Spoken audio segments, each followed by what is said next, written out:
record on this computer. Okay. Since we had such an amazing response from our alumni, we are so excited to welcome 12 alumni across all schools, all majors, to this session where they're going to talk about how they have facilitated some amazing careers in sports. And it's a variety and a very diverse offering of functions, different types of sporting industries. And so we're super excited to have everyone on. So because of this unbelievable response from students as well, I'm going to slightly augment this panel discussion into a hybrid panel / speed networking session. So in just a minute, I'm going to invite all of the alumni to introduce themselves very quickly. And then once we get through all of the introductions from the alums, I am going to put everyone into a breakout room. I have colleagues here, Jen and Cheryl. They're going to facilitate each breakout room with myself. I'm going to do room 1, Jen's going to do 2, and Cheryl's going to do room 3. Each rotation will be about 15 minutes, and you'll have a chance to ask questions specifically to our alums and hear their detailed stories. My other colleague, Amunicki, is going to be our timekeeper. He's going to keep us on schedule, and he's going to give us a 1-minute warning. Now, when we rotate, students, you stay in your room, okay? Students stay in the room. Our alumni are going to rotate, okay? Here's Michael. All right, and so here we go. We're going to get everyone to introduce themselves very quickly, and then we'll break out. Before I do that, I have 2 very special things to offer everyone who's participating on the call. The first thing is that my colleague, Lori Sykes, has, I can't leave this link to go get the link to the jobs, but I will drop into the chat a link to jobs in our Handshake portal right now, in sports, entry-level jobs that are primed and ready for students who need internships or full-time jobs. I'm going to also follow up tomorrow to everyone who participated in this call with some details about each one of the alum, how you can connect with them on LinkedIn, some details about their jobs.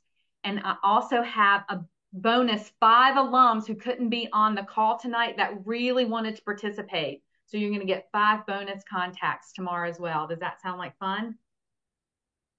Yay. All right, let's get started. And so here we go. The alums are going to introduce themselves, and I want to hear it precise but quick. All right. So Sam, you're the first one up there. Let's hear it. And then I'm going to go to Ryan and then Chad. Awesome. Sounds good. Keep it short and sweet. My name's Sam. I was a BEM major with a sports management concentration and graduated in 2021. And I currently live in Chicago, working on the agency side at Revolution, managing Continental Tire's sports partnerships. Very cool. Ryan. Hey guys, I'm Ryan. I graduated in 2023 with a major in math, business, and a minor in statistics. I am now living in St. Louis, working as a business analyst for the St. Louis Cardinals. Chad. Hey everybody, Chad Rains. I graduated from the MSBA program in 2021. I'm a pitching development analyst with the Minnesota Twins, so I work up in Minneapolis, Minnesota. Katie. Hi everyone, I'm Katie Williamson. I was a BEM major, graduated class of 2020, and I'm currently on the media strategy and planning team at ESPN in New York. New York City. Awesome. Nick. Hey guys, my name is Nick. I graduated in 2022 as a business major with a concentration in consulting. And I currently am a group sales rep here at AT&T Stadium for the Cowboys. Taylor. Hi everyone, I'm Taylor Sokolowski. I graduated from the MSBA program in 2021, and I am in Miami working for the Miami Dolphins as a business analyst. Lisa. Hi, everyone. I graduated in 2009 with my undergraduate in finance, got my master's in accounting in 2010, and I'm the assistant controller at the Philadelphia Phillies. Mary Caroline. Hey everyone, I graduated in 2022 and I work at Wake Forest with athletics director John Curry. I'm his special project coordinator and I also lead licensing. What was your major, Mary Caroline? Oh, sorry. I was a communication major and an entrepreneurship minor. And Sean. Hey everyone, I'm Sean. I graduated in 2021 with a MSM degree. I currently live in Atlanta working for TNT Sports, managing NBA TV sponsorships. All right, you can see you're in for a treat. I am super proud of this panel and all of the things that they've accomplished. So at this, I'm going to take just a minute. So I'd love to play some Demon Deacon fight song while I do this, but I couldn't get it. You know, my Zoom skills were just so good, right? And so if you'll give me just a minute, I'm going to take my time and get everyone into a breakout room. Okay. When we're done with the third rotation, we're done. You don't have to come back into this room, but I am going to stick around for a few minutes. If the alums want to say hi, or if students, you have particular questions, then please don't hesitate to come back and ask questions. Okay. All right. So give me a second. I'm going to put myself on mute. I might say a bad word.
Okay, my alums can go to their rooms.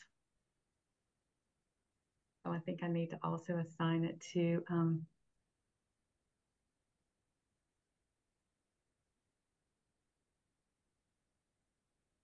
man, open all rooms. Okay. All right, now I'm just going to randomly put everyone in a room, okay? Alex goes to 1. Andrew goes, Nikki's going to go to 1. Andrew's going to go to 1.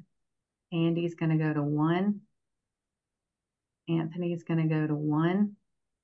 Bella's going to go to 1. Bo's going to go to 1. Lena's going to go to 1. Here we go. 2, 2, 2, 2.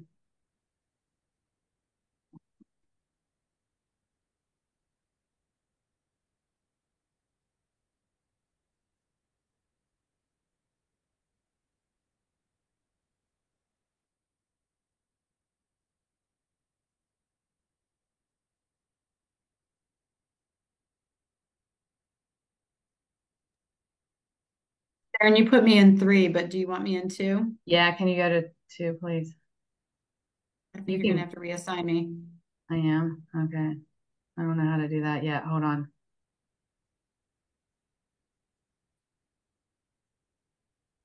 So many more students than registered.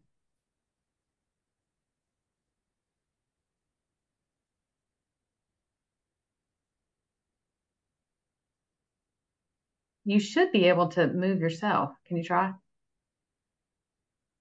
It just gives me a prompt to join room 3. All right.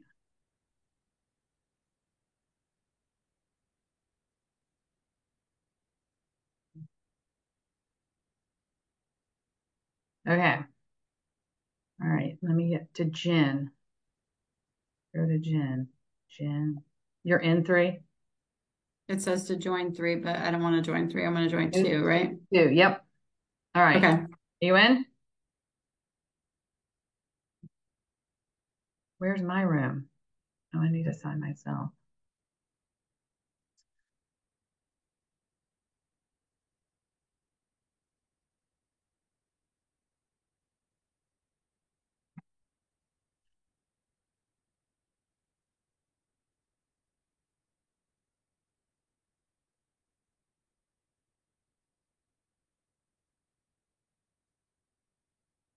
Okay, here.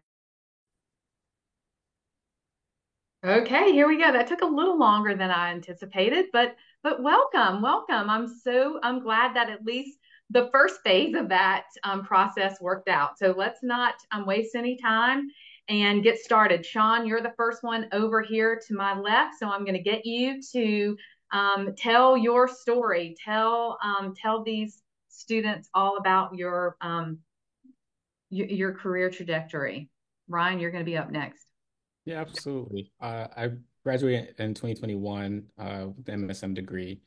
And then after that, I was a post-grad intern for Warner Brothers before we merged with Warner Brothers Discovery 2 years ago. But as an NCAA intern, I worked under business operations, helping out with our NCAAshop.com, and also assisted with our March Madness 2022.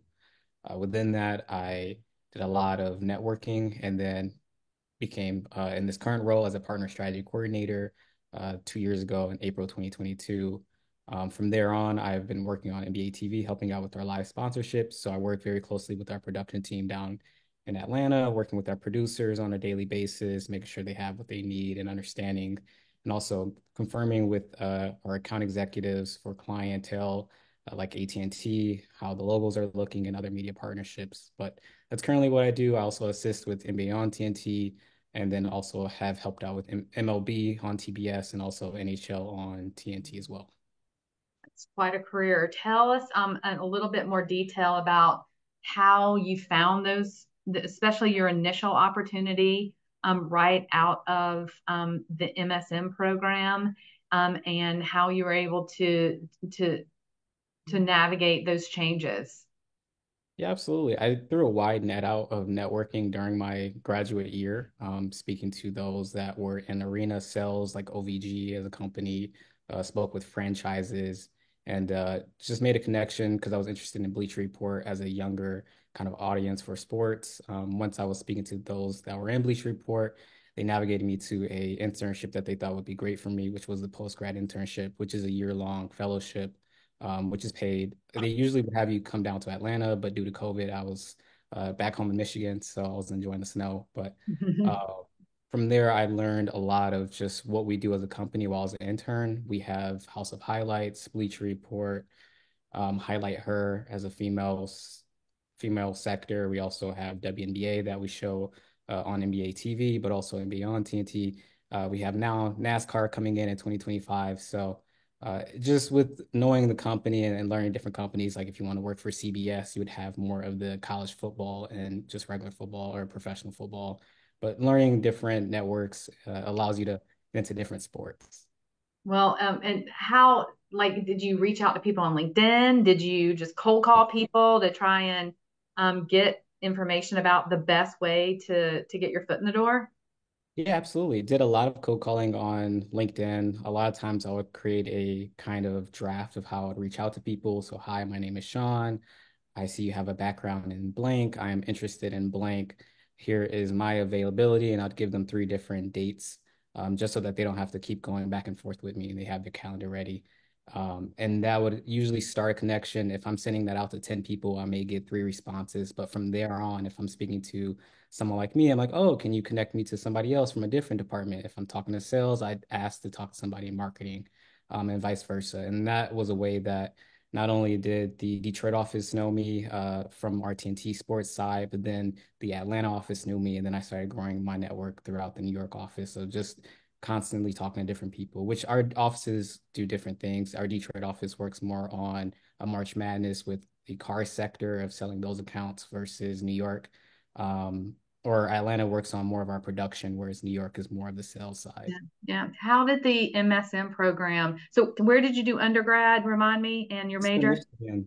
I Michigan. ran track at Eastern Michigan. I was a Eastern double major of psychology and communications. And so we're so lucky to found you and welcomed you to Wake Forest for your master's degree. How did that MSM degree pay dividends in where you are today? Yeah, it was great for me. I didn't have a business background necessarily. I did a lot of sports help during my undergrad year. So I did ticket sales for 3 different teams. I did sports marketing, bringing people down for half court shots. But what I really needed was the business aspect of that. And then with our graduate consulting that we had here, and also just having general finance, economic courses, accounting courses, helped me with going into my business operations side of things. I know that I could always have done marketing, but always really want to find myself into sales and sponsorships. So it was definitely Where the needed money? to have Yeah. more of That's a where the business. money is. It is. We are the Awesome. quarterback of the team. So that's what our Awesome. production jokes about. They try and be as helpful as they can with us because we generate the money. Right? Keeps everybody employed. Brian, let's hear about your story. Thanks, Sean. Yeah, so I graduated this past May in 2023. I was a math business major and a stats minor. Now I'm living in St. Louis, working for the Cardinals as a business analyst on their strategy and analytics team. I came into this role with a bit of a background in baseball. At Wake, I worked on the Wake Forest baseball analytics team for 2 years. Really incredible experience with them. Got to go to the College World Series last year. That was a fun thing to talk about in interviews and just the overall really sweet experience. And then my summer going into my senior year, I was a business analyst intern with the Atlanta Braves. I'd say that my experience with the Wake baseball team definitely helped me get that internship and then ultimately led me here in St. Louis. All different but similar roles in their own regard. At Wake, I was definitely more on the Moneyball, baseball, sports analytics side of things, and now I'm working on the business side of things with lots of survey data, assisting our ticketing department, marketing department, setting up dashboards that track most of the internal operations on the business side and, assisting operations and how we can generate more revenue. How'd you find that first internship with the Atlanta Braves? How'd you broker that deal? That was a teamwork online, I believe.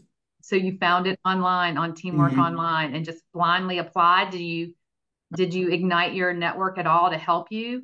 It was application and then followed by a message and on LinkedIn, and that's how it kind of started. That's good to hear. I love it. And then how I found this role, his name is Russell Scabetti on LinkedIn. He posts all about sports business analytics roles, and that's like the biggest source that I will tell students where to find these types of roles. Anything in sports business analytics for full-time roles, internships. He's the guy. He works for the New York Giants right now. I can type his name in the chat or yeah, definitely. That's yeah. LinkedIn has some really great like influencers, and when I say influencers, I'm like they're like really sharing jobs. It's In amazing. the sports business analytics world, he is the influencer. He posts like weekly updates with 10, 20 postings of jobs. So that's how I found this one with the Cardinals, and it was great. Our girl Sam Wexler, who's another alum, she does a lot of that same stuff on LinkedIn. All right, Mary Caroline, let's hear about your very short journey. I was just about to say, Sam is always posting and liking, and it always pops up. Y'all, I'm Mary Caroline. Ryan, like the Omaha thing. I graduated from Wake a year and a half ago, in 2022, and I kind of got there through an internship I did internally with Fan Experience, and that was just a really good way to get to know a lot of people. And then kind of was talking to them, and you'll quickly find in sports, I think every role is so different compared to anything in the direct business world. that especially in the collegiate side of things and the university side, it's so different and there's so many kind of areas to it. And I felt like I fully didn't understand what I wanted to do.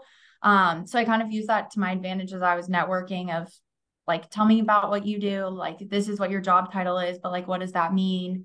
Are you interacting with students? Are you interacting with fans? What does that look like? And so ultimately got to know our athletics director, John Curry, really well. And that's how I got my original role, which was special project assistant.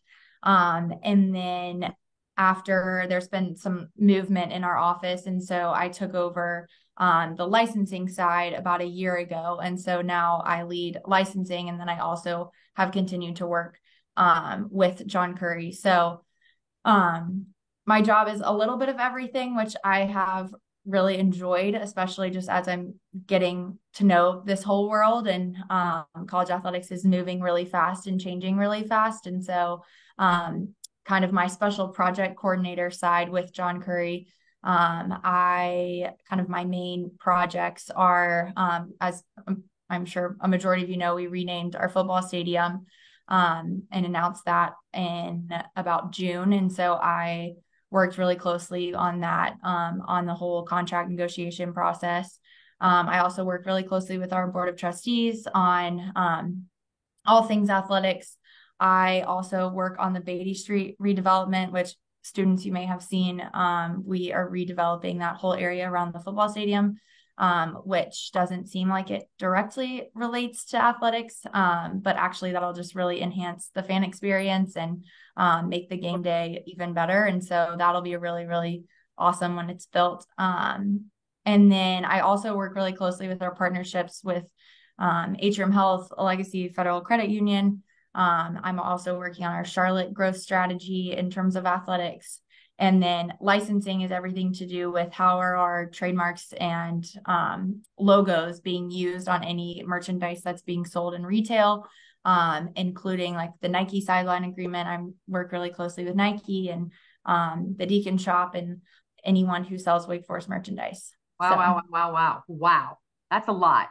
Yes. Mary Caroline was actually helping me on a project. That's how I found her.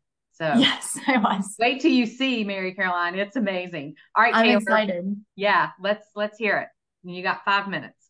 Okay, awesome. Yeah, so I'm Taylor Sokolowski. I graduated from the MSBA program in 2021.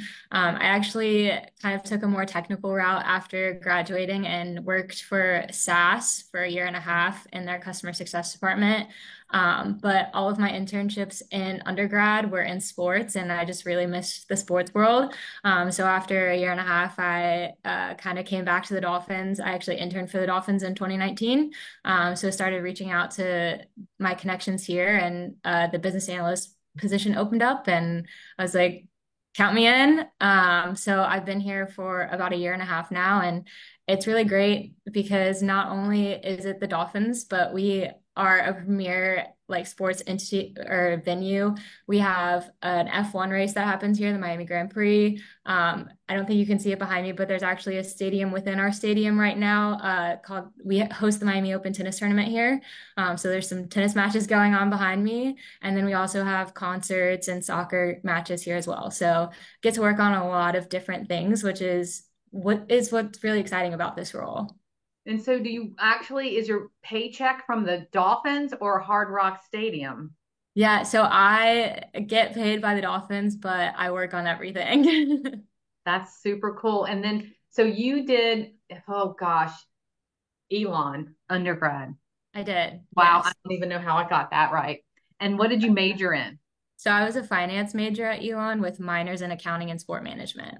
And how did you get that first internship with the Miami Dolphins? I applied through Teamwork Online. We'll definitely push that all the way. Teamwork Online is a really great resource, especially looking at internships. I did have a couple of internships before that as well, and one was like through word of mouth, but the other one was also through Teamwork Online.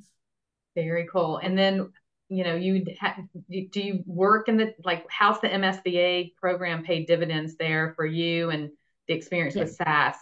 So absolutely have been able to carry over a lot of the skills that I learned in the program. I know one of the things that we took a full course on SQL, and I use SQL on a daily basis.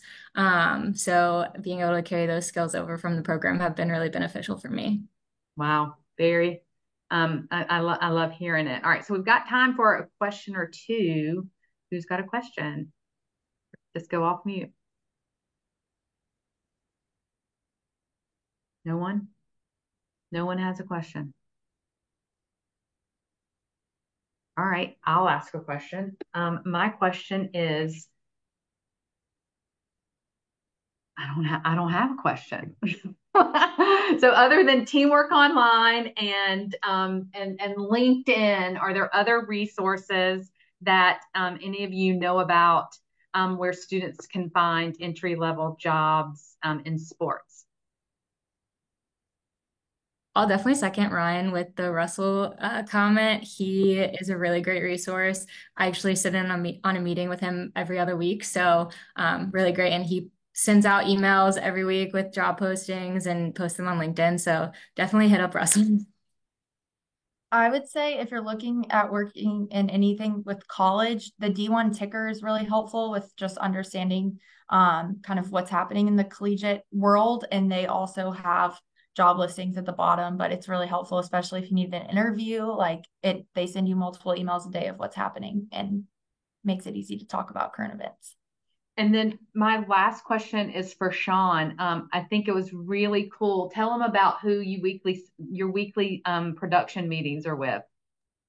Yeah, so we have weekly production meetings on NBA on TNT, and we have Ernie Johnson that's in the studio with us when we have our production meetings.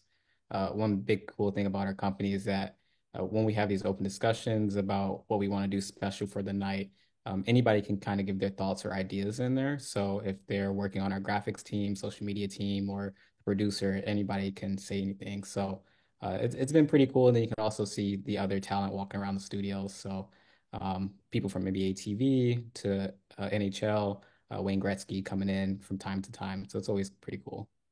That's very cool. All right. So we're getting ready to switch. That worked out perfectly. And so Sean, Ryan, Mary Caroline, and Taylor, you're going to go to room 2. And so, Sean, I need you to be my test person and see if you can assign yourself to 2 and go. Or do I have to assign you? I think I can do it. Let's see. All right, Ryan and Mary Caroline and Taylor, you can go. It was so great to see you and thank you. Students stay. How cool was that? They have some cool jobs. I'm a sports fanatic, and so I just geeking out over all this. Emphasize Dolphins fanatic as well. Make sure they Dolphins. know. I wanted to. I wanted to. Yeah. I also love the Wake Forest Demon Deacons. All right, so we're waiting for Lisa and Michael and Katie and Steven.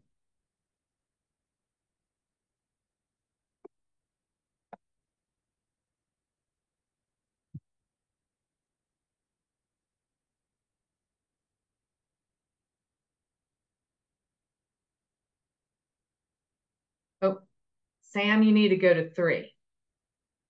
I was wondering if that was the path. Makes sense. All right, see y'all in a bit. Chad, you're going to go to 3.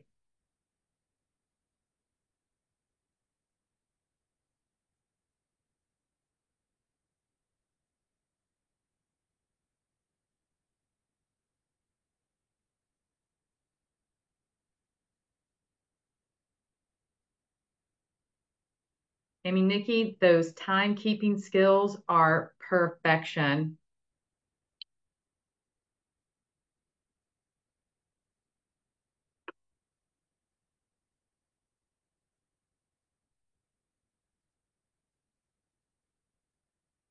Bree must be running over.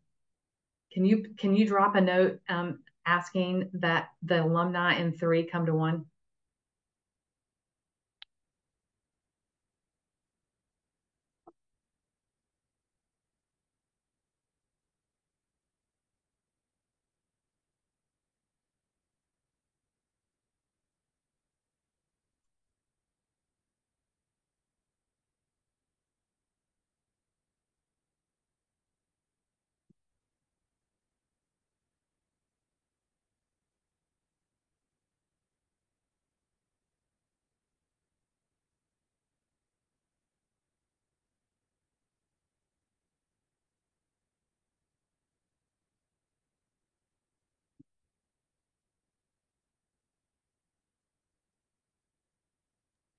Is Cheryl running room three? She is. Here we go. Here they Here we come. go. I see a Katie and I see a Lisa. I see Michael. Hi, Michael. And I see Steve. All right, fantastic. You must have been really stimulated by some unbelievable conversation back there in breakout room 3. And so we won't waste any time. We're going to get right into it. I've asked the alumni to tell their story. And so we're really interested in how you found your first job in sports, what resources you used to get there, and any transitions along the way, like how were you able to navigate those moves? And I'll start with Elisa. Hi, Lisa Joshua. So I was your traditional, 5-year accounting program student who went to go work at PwC after graduation.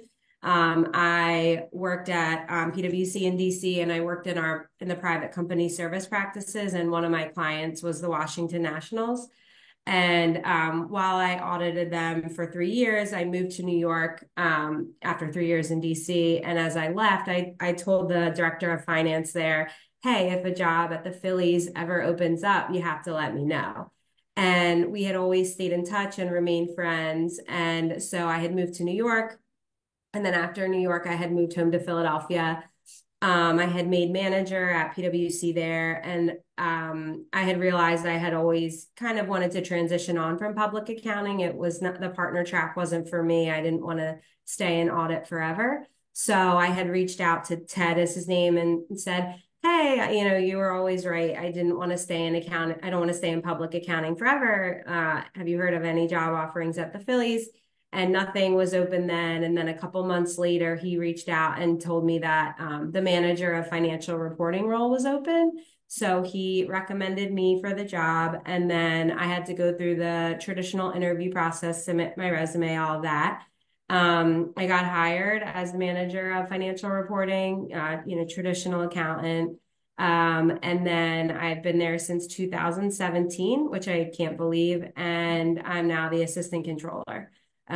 So just 2 jobs, and that's how I'm here. And so why the Phillies? Are you from that Yeah, area? sorry, I'm from Philadelphia. So yeah, I grew up in the Philadelphia region, right outside, went down to Wake Forest. I had family in DC, hopped around the East Coast, and then I just wanted to go home, and I wanted to work for one of my favorite teams. So a little bit of luck, a little bit of timing that the job that opened up was exactly the years that they wanted, the background that they needed, public accounting, 7 years in public accounting. So it worked out, but it was also some networking and, making a good connection when I was at PwC. I've often heard the quote that there's no such thing as luck. It's when preparation and opportunity meet. And so, like you said, the timing of that could not have been like served up to you any better. But talk about how, accounting is a specific skill. And so, getting that CPA from Wake Forest and working with those big five, with that big four firm, like how helpful has that been in the job that you're doing now for the Phillies? I mean, it's like paramount. I couldn't do my job without having a CPA. And I think getting your CPA through the Wake Forest 5-year program is incredible. Like when I started working at PwC, I had so many peers that were spending nights and weekends studying for the CPA. And before I started at PwC, we were already done and passed all 4 parts. I think it's still 4 changes, but oh God, I'm old. Sorry, guys. And so like having all of that done and dusted and just ready to go and work and do your job was huge. And I mean, my job truly is like a traditional accounting job. I'm creating financial statements. I'm reviewing account recs. I book journal entries. I do quarterly financials. We do financial reporting to MLB. So I couldn't have my job without having the CPA behind my name. Yeah, and that Wake Forest brand strong. All right, yeah. Michael. Michael's my new friend. Hello. Let's hear that story in about 5 minutes because it's pretty cool, guys. Yeah, I think I shared the abridged version, but the less abridged version, but still abridged, is I'm originally from Sierra Leone, left because of civil war, grew up in the DC area, and someone told me that I should go to Wake Forest University. And so I said, of course. And so soccer was what took me to Wake Forest, and was fortunate enough to be on a team that was really good, had a lot of success. We won the national championship in 2007, and I believe you were there, Lisa, helping us celebrate and cheering us on throughout the 4 years. But after that, I graduated and got drafted to go play in Major League Soccer, had a 12-year professional career, but never really knew what I wanted to do after soccer. And then COVID happened. And because of COVID, it forced me to sit with myself and my thoughts and really think about all these things I did not want to think about because I was always chasing the ball. Well, in come just a string of people who I reached out to and were collecting in my network and really just asking for advice and looking to for guidance and mentorship. And through a bunch of interviews and through a bunch of questions, they all pointed to the same thing, and they pointed to sports broadcasting, which is something I never would have chosen while I played. And my first job out of graduating out of retiring was with Austin FC in Major League Soccer. I was a color analyst, and then I started working with ESPN doing college soccer. And fast forward to present day, I now work as an analyst for CBS Sports, Golasso Network, and Paramount Plus. And so throughout that tenure of playing, I didn't realize I was picking up all these different skill sets and meeting all these people along the way who have now opened doors for me to do what I do. So very cool. And so tell us a little bit more about your day to day. Like, what's a typical day as a CBS Paramount analyst look like? It's a lot of prep, a lot of watching games, a lot of research. I think a lot of people think, and I used to think this when I would watch SportsCenter, or I'd watch Baseball Tonight or watch a game. You think that people show up on air and they just say whatever, and it's almost second nature. Well, there's a lot of work, just like if you played sports or if you're studying for an exam, you don't just show up to an exam and just take it. 9 times out of 10, it may not work out so well. You might get that one that works out in your favor, but the rest of the way, it's going to be an uphill battle. And so my day to day is spent at home prepping a lot, watching games, looking at notes. And then when I get in the studio, it's just that last rehearsal and tapping into a lot of the things that I did, almost warming up for a game. And then it's all about when the red light goes on. It's an hour show mostly. On other days, we can do anywhere from 4-hour shifts. I recently did an 11-hour shift, which I wouldn't hope on anyone. It's definitely a test of endurance, mentally, emotionally, and physically. But I'm doing what I love, and it's still just an absolute gift to be around sports. All still in soccer? Is everything that you do is all Yeah. with is it professional soccer, men's and women's, college? Yeah, it's a diversification of men's and women's, and I use one of my other degrees I got at Wake Forest. So I was a math major and happened to get a degree in Spanish. And I remember one of my college roommates, who Lisa knows, Lyle Adams, he was always just pushing me. Yeah, everyone knows LA. He was always pushing me, and he was always forward thinking and saying, I should get a Spanish degree. You might need it someday. And well, he was right. So I use Spanish and interviewing different journalists, different athletes, and translating. And I'm still working on using it to call a game. So hopefully in the next 3 years by the World Cup, I'll perfect that. Awesome. All right, Steve, let's hear about how you've gotten to where you are today. So similar to Michael, played a sport at Wake. I played basketball, though knew my career was coming to an end far sooner than Michael. So had started looking for opportunities to stay involved in sports and entertainment from the professional side. I interned at an NBA agency going into my senior year of college, and then somebody I met there actually moved to a bigger agency where I got my first role in talent sales at Creative Artists Agency. So we were tasked with securing endorsement deals for the NFL players, NFL coaches, and broadcasters that we represented.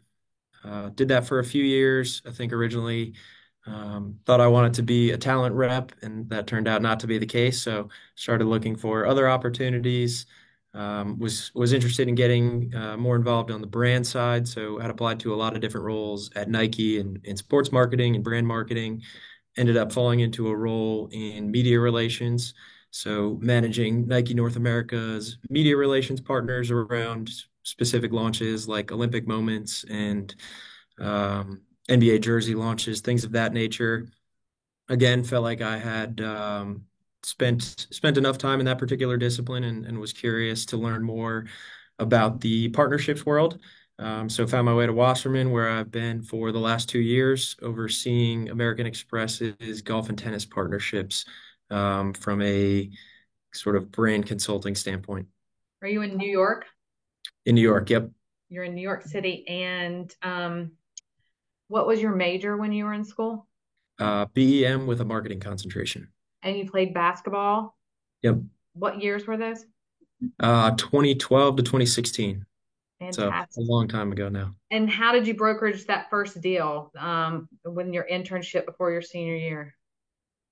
Networking, all through connections I had made through friends, family, anybody that worked in the industry that could potentially give me a lead to an internship. And as you can see from the varied career path, the first job doesn't ultimately end up being your long-term career. So finding out what you don't want to do is just as important as finding specifically what's the best match for your skill set and personality. Fantastic. All right, Katie. Yes. Hi, everyone. I'm Katie. I graduated from Wake in 2020. I was a BEM major with a marketing concentration and also a psych minor. A little bit about my background. I'm originally from Massachusetts, so I pretty much grew up on sports and championships, and it really instilled this passion in me for sports. So I always knew that was a field that I wanted to get into. However, being a senior when COVID hit, it really changed kind of like the whole job process, I would say. A lot of my friends were finance or consulting people, and so those are kind of a more traditional, I guess, job process. So they had their internship and then they did a good job, they got the offer. So they didn't really have to look for a job senior year. Whereas for marketing, a lot of those interviews happen in the spring of your senior year. And with COVID, that definitely was a weird situation. But what I ended up doing was I started working at a digital media agency. So at the agency, I worked for 2 different clients. One was a government client and the other one was like a home goods product client. And while those have nothing to do with sports, I think having that role really helped me learn a lot about the media industry and the different kind of marketing channels that you can tap into in order to promote your advertising. And so with that, I then decided that I wanted to move on from that. And I was just perusing Disney's job site and there was an opening and I applied and I had a lot of interviews and it worked out. So you can still definitely get a job in sports with no connections. I'm the proof. But connections do help, I will say. So now what I do, I think I would not have gotten that job had I not worked at the agency, because it really helped set me up for having an understanding of how kind of the media industry works and how to analyze data in order to best fit whatever you're strategizing or planning for. And so today what I do is my team basically works to develop plans about how best we can advertise our different sports on our owned and operated channels. So if you're watching ESPN and you see a spot for the college football playoffs, that's my team planning those. And with each sport comes different goals and obligations and implications with revenue. And so we have to tailor every plan to fit those objectives while ensuring that every sport kind of gets the love that it deserves. And that can be a challenge given like limited inventory, expectations from external partners. So it's a very interesting kind of day to day, but I have learned a lot and I'm happy to chat more about that if anyone's curious later on. Awesome. Well, we're getting ready to have to rotate. Andy's got a great question in the chat about what kind of stuff do you read and who do you follow to stay abreast in the sports industry. So I'll let y'all noodle on that. But move to room number 2. Katie and Lisa and Michael and Steven. And I welcome Chad and Nick and Sam. Did we ever pick up Zena? Oh, all right. So I see Sam, I see Chad, and I see Nick. Let's get started. And so what I've had everybody do is to start with your story, like what it really took to get that first job into sports. And for those of you who have had second jobs, how or if it was an internship that led to a different job, like how you brokered those deals, like exactly the resources that you used to get there. So Sam, let's start with you, and then I'll go Chad and then Nick. Sounds good. I'm on job 3, so I have lots of thoughts on going from job to job. But I think coming into Wake, I knew I wanted to do something in sports. I didn't really know what it looked like. And so I just kind of walked into the athletics department and tried to figure out what I could do. And so by the time I graduated, I touched most of the different departments and kind of figured out what I liked and didn't like, both through those internships as well as opportunities in the summer, both like paid internships on the ground as well as just virtual opportunities as well, especially with COVID. But that really helped me figure out what I didn't like doing as much as it figured out what I did like doing. For example, summer 2019, I worked for the Colorado Avalanche as a media relations and PR intern. And I was like, ooh, this is so cool. I love working for the Avs, love working in sports, don't ever want to write a press release again. And so that kind of taught me that I didn't want more of the communication side. I wanted more of the business side of things. And so that's what I was looking for coming out of that. And so I ended up dabbling a little on the sports team business side of things, but really it kind of took off when I interned for Wasserman on the agency side in the fall of my senior year. And that's when I first really realized what agency life even was, what it meant to work for an agency. Because most of the time when you think about working in sports, you think of like working for a team or a venue or anything like that. And so coming out of that internship, that's kind of what I was looking for as I graduated and was looking for a full-time role. And so I just networked both on LinkedIn and Twitter, now X, I suppose, and was able to find my first role at Learfield in Winston-Salem, helping all like 200-ish schools with their social and digital partnerships.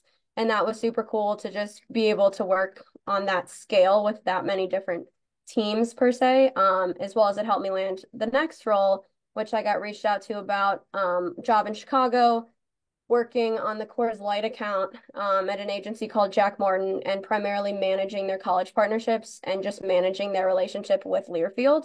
So that also just goes to show that it is a very small world. Once you like do an internship, have a job, a lot of people know most people. Like I feel like most people are not more than like 2 connections away from someone. So that just really was reinforced when I was working with the people that I used to work with at Learfield. And then from there, I ended up deciding to move on, and I reached out to a girl that I had networked with probably 5 years ago when I was a sophomore or junior at Wake, who was working at Learfield in Winston at the time. But now it's at an agency in Chicago, and I saw an open role that looked like it was probably around my level. Sent her a text like, hey, what do you know about this? And she's like, oh, this is on my team. We just posted it. Like, you'd be great for it. Send me your resume. And about a month later, I had the job. So definitely just staying in touch with her was a big reason for that. Like maybe every 6 months or a year, I would just send her a note and we'd stay in touch. But yeah, now I'm at Revolution, which is also on the agency side. I'm working on the Continental Tire account, which is both things I know well, like college basketball, and things that I had never heard of, like professional fishing. And I just spent 5 days in Alabama for professional fishing. So you never know what you're going to work on in sports. It always keeps it interesting. But yeah, definitely just like getting involved, figuring out what you like and don't like, and then making those connections and keeping them are a big reason why I've gotten basically all of my roles. And that's Wow. definitely the biggest advice. And so that first job with Learfield, like, did you see it on Handshake? Did somebody tell you about it? How did you get that foot planted firmly in that door? Yeah, so I actually saw it on Twitter in like February. A guy who had like some mutual followers with me came up, just like suggested of we have a role. So I reached out and was like, I know it's only February, I don't graduate till May, but I'd love to talk with you about like this role overall. So we talked and he was like, yeah, this will need to start sooner than you can, but we will likely have another role coming in like April that might work, so stay in touch. And so I did. And a role came in April and I interviewed for it. And then they called me and were like, this role actually needs to start earlier than you can start again, but we're going to have another role that's coming that we're not even going to post. Like, we're going to send you the offer if you're willing to do it and like not interview anyone. So literally it was like 3 jobs until it was like the job, but just like reaching out proactively throughout, even if you can't necessarily do it at the time, definitely just like gets your foot in the door. So it was a cold call on Twitter. Yeah, cold DM. Hey, can I talk to you about this? And it On worked. Twitter. I love it. Or X. I can't get used to calling it X. Yeah. Chad, let's hear the story. It's a good story, guys. These are all great stories. Yeah, so I did my undergrad at UNC. So I've hit every breakout room with this, but I gotta say, go Heels. But Heels. Wake and UNC can coexist in my head for sure. So yeah, I graduated in 2020, COVID graduation in May. When I was at UNC, I was a student manager for the baseball program there. For me, it was like all baseball all the time. I knew I wanted to work in like baseball research / player development. Um, so like my first job was with the New York Mets in their front office as a business analyst intern. I kind of knew like it was going to be tough to like start my career in baseball, on the baseball side of baseball. So I started on the business side. The next summer I was with the Tampa Bay Rays at their AAA affiliate in Durham. And then I was supposed to go back to the Tampa Bay Rays in 2020, but obviously COVID happened and my job was canceled. So I was like, you know, Wake Forest seems like a natural like landing spot for me. I'm from Winston-Salem, and obviously like they have the pitching lab and they have a ton of resources. So when I was at Wake, like built out a lot of tools that the students like have built on and continued to run with, and they've had a lot more success than I had the year I was there. I was there in 2021, and I think we were well under 500, but it was an amazing year. I got to work with our pitchers and coaching staff directly, and really just prepared me for the role that I'm in now, as a pitching development analyst, which is kind of like a hybrid, like analyst / coach coordinator type role. So on a daily basis, like work in the front office. But I've been in Fort Myers for 7 weeks for spring training, and during the season, I'll go to all of our minor league affiliates and check in with our coaches, work with our players like directly, just make sure like our coaches have like the tools they need to coach and support them in any way. Kind of just empower everybody in the pitching department to do their job. So I learned a lot of those skills at Wake by working with the baseball data, working with the players directly, and just like getting a bunch of feel that way for like how baseball coaches coach and how players like to be coached. I love the ripple effect of that baseball team. And I guess those ripples are they're almost waves at this point. And so back up for just a minute and talk about like the Twins, that experience of how you found that job and how you got that job. I was in the ranks with Chad, so I know it was tough. Yeah, so when I was an undergrad, I applied to the Twins twice. I got rejected both times. But I got like one step further every year, and I didn't actually like know anybody with the Twins, but like when I finally got to interview with them, they were like, "Yeah, we've seen your name in the portal like so many times." Um, but yeah, I just like found the job on Twitter actually, or X, whatever. Um, Applied for it. It was an internship, which like obviously wasn't ideal, like coming off of a master's, but like, for me, like that was the reality. It was like I was probably gonna start as an intern and I knew that there was a chance that it was going to be full time at the end, but that wasn't a guarantee. And so uh, really just had to, kind of put my head down and go through it for a little bit, and ended up being full time in November after I started. So I started in June. So I was only an intern for like a couple months, but yeah, it worked out really well. And I would just say, like, I tell a lot of people, like, when you apply for jobs, like, I hope you don't get rejected, but there's a chance you might, and just like keep persevering and keep pushing for it. Cause like I said, like, I applied to the Twins 3 times for the same job in 3 different years and finally got it. And do you use analytics much in your job now, your MSBA? Yeah, so I still use a lot of the tools that I mean, I still use like some of the same scripts that I wrote, like similar, like obviously make them work for the data that I'm working with. I spent the last 2 years in R&D, and then this year is like a little different. Like, I don't write code every single day anymore, but um, still responsible for like delivering the reports, and um, I still use like a ton of the tools that I learned at Wake. So like working with the baseball data was like the biggest help for me, and like kind of building up my portfolio that way. And then, like I said, just like talking with players and coaches, because my role is like kind of niche, and like that was like kind of the route that I ultimately wanted to go. Wow. Wow. Nick, Dallas Cowboys. Yeah, It's a big stadium. Yeah, I'm here in the Jerry Dome. They're sunning the grass right now. I don't know if you can see that, but it's kind of cool. We can see it. We can see it. It's very That cool. red light behind me. Yeah, no. So I graduated in 2022 from Wake. I was a business and enterprise management major, and I had a concentration in consulting. So I was just gonna do what all my friends were doing and try and do like Big Four. And anyways, I decided not to pursue that path probably my sophomore year. I went abroad, got an experience in that department, and decided, all right, this sports thing that you like, we should probably try and make a career out of it. So I pursued an internship at Learfield, which they have in Winston-Salem office, like a headquarter building that's down there, one that Sam's very familiar with as well. And I did my internship there my junior year. And then going into my senior year, I started to kind of hone in a little bit more on wanting to pursue, potentially a career in law. So maybe like a sports law career. So I started studying for the LSAT. I was all over the place, guys. And then, eventually honed in on, listen, let me get my foot in the door with an organization, which ended up being the Cowboys, or in this case, Legends Hospitality, which is a subsidiary company of the Dallas Cowboys. It's owned by the Jones family, and then was founded by the Steinbrenners with the New York Yankees.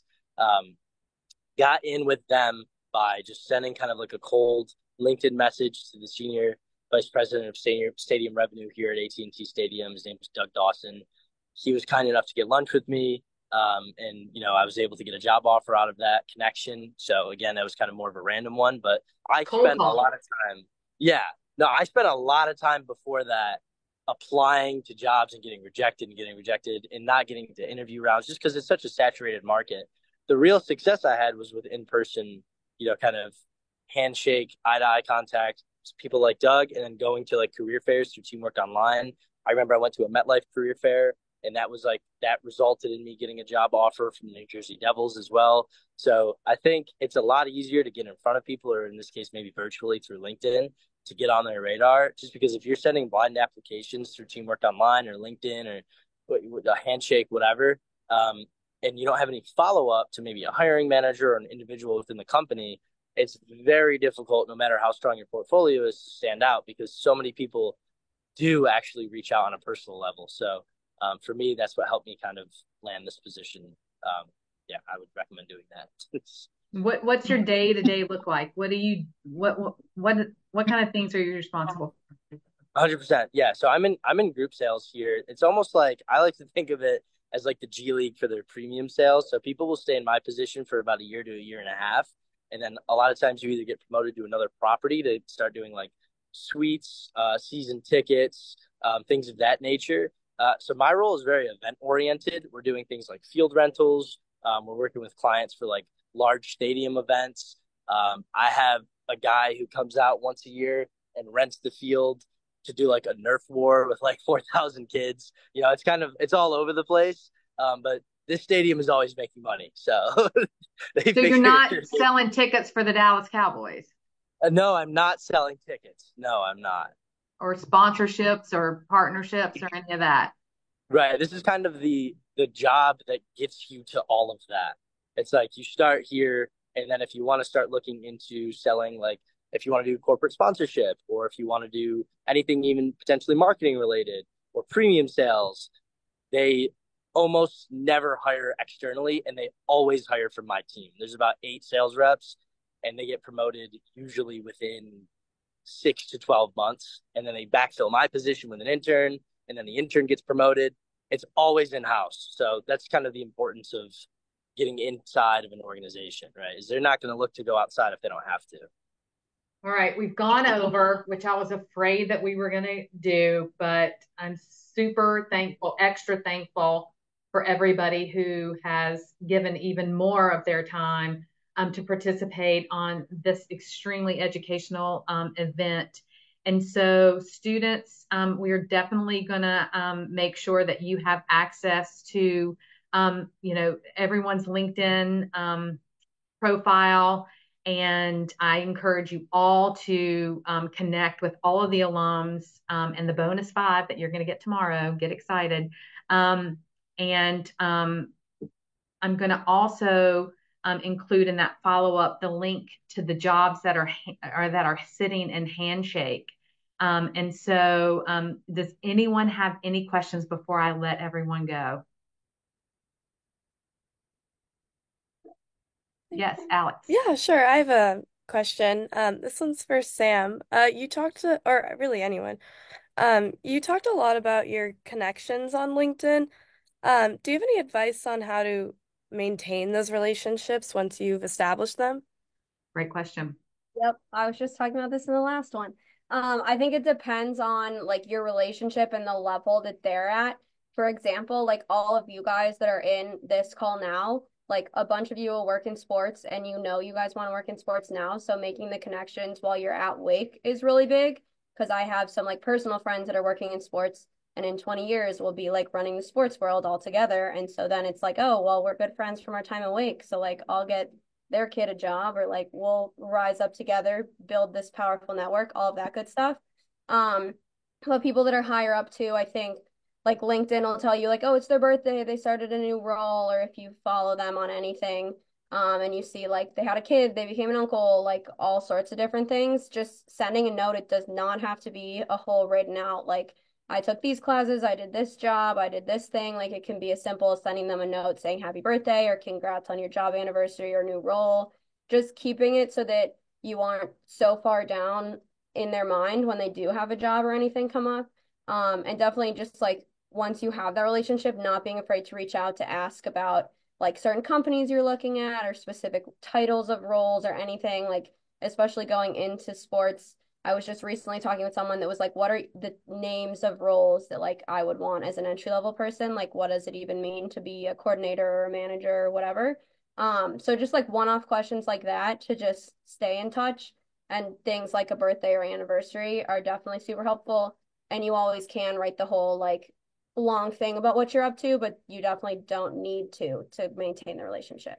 No, and I will tell you something that I've learned about LinkedIn that I think is really, really super interesting is that the more active you are on LinkedIn, not only does LinkedIn work harder for you, the more active you are, but the quicker you respond to messages or connections requests will elevate the way you come up in search engines. So Sam's super active on LinkedIn. I'm pretty active on LinkedIn. And so so I find, and Sam, help me here if you see the same thing, that LinkedIn starts to feed me a lot of content, a lot of people, a lot of jobs that I didn't even know that I was interested in. And I have I work with a lot of students and a lot of alums, so my interest is very vast. Sam, do you see that the more you're on the platform, the harder the platform works for you? For sure, both in terms of like who it's recommending, like if you interact with certain people more, like it shows you those people, but also if you're like clicking to open jobs to look at it, it will then realize that like that's kind of job that you want and show you more of them.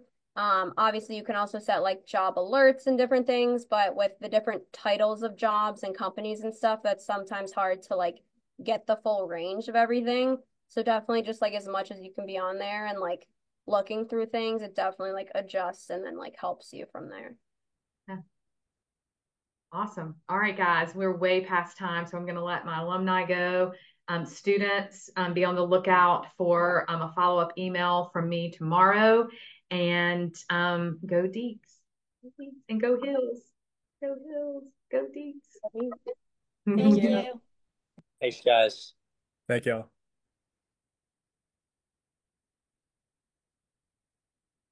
Super fun.